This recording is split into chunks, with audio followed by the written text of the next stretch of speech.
Hi friends, ఈరోజు మన ఛానల్లో క్యాలీఫ్లవరు బంగాళదుంప బఠానీతో ఎంతో టేస్టీగా ఉండే ఒక మంచి కర్రీ రెసిపీని చూపించిపోతున్నానండి.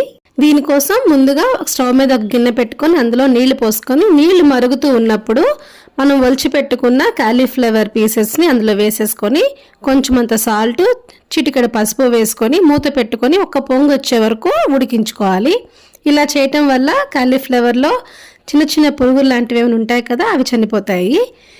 ఒక పొంగు వచ్చిన తర్వాత స్టవ్ ఆఫ్ చేసేసుకొని స్ట్రైనర్తో ఈ క్యాలీఫ్లవర్ని వేరే గిన్నెలోకి తీసేసుకొని పక్కన పెట్టేసేసుకుందాము.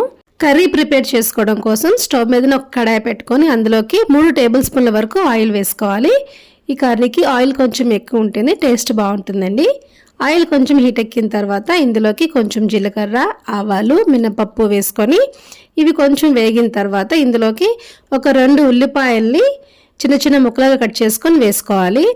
కొంచెం సాల్ట్ వేసుకుంటే మనకి ఉల్లిపాయ త్వరగా మగ్గుతుంది. అలానే ఇందులోకి ఒక 2 రెమ్మల కరివేపాకు కూడా వేసుకొని ఉల్లిపాయ కాస్త మగ్గిన తర్వాత ఇందులోకి మనము ఒక 2 పచ్చిమిర్చి ముక్కలు కూడా వేసుకొని ఈ ఉల్లిపాయ పచ్చిమిర్చి కూడా చక్కగా వేగిపోయిన తర్వాత ఇందులోకి మీడియం సైజులో కట్ చేసుకున్న ఒక 1/2 కేజీ వరకు బంగాళదుంప ముక్కలు కూడా వేసుకొని ఒకసారి మొత్తం అంతా కూడా కలిపేసేసుకొని మూత పెట్టుకొని ఒక 5 నిమిషాలు ఈ బంగాళదుంప ముక్కల్ని చక్కగా ఆయిల్లో మంచిగా మగ్గించుకోవాలి. ఇవి చక్కగా మగ్గిపోయిన తర్వాత ఇందులోకి మనము ఒక 3 టమాటాలని చిన్న చిన్న ముక్కలుగా కట్ చేసుకొని వేసుకొని ఒకసారి మొత్తం అంతా కలిపేసేసుకొని మూత పెట్టుకొని టమాటా చక్కగా మెత్తగా మగ్గిపోయే వరకు మగ్గించుకోవాలి.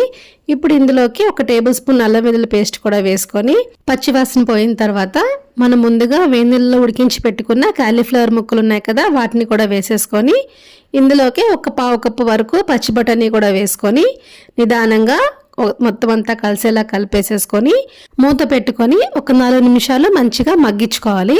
ఇది చక్కగా మగ్గిపోయిన తర్వాత ఇప్పుడు ఇందులోకి రుచికి సరిపడా సాల్ట్, ఒక టేబుల్ స్పూన్ వరకు కారము, ఒక 1/2 టీ స్పూన్ పసుపు, ఒక 1/2 టేబుల్ స్పూన్ వరకు ధనియాల పొడి కూడా వేసుకొని ఈ మసాలాలని కాసేపు మంచిగా మగ్గించుకోవాలి. ఇవి చక్కగా మగ్గిపోయిన తర్వాత ఈ కర్రీకి మంచి టేస్ట్ కోసము ఒక 2 టేబుల్ స్పూన్ల వరకు పెరుగు కూడా వేసుకొని కాసేపు మగ్గించుకున్న తర్వాత ఇందులోకి 1 కప్పు వరకు నీళ్లు పోసుకొని మూత పెట్టుకొని కర్రీ దగ్గరికి అయ్యే వరకు మంచిగా ఉడికించుకోవాలండి.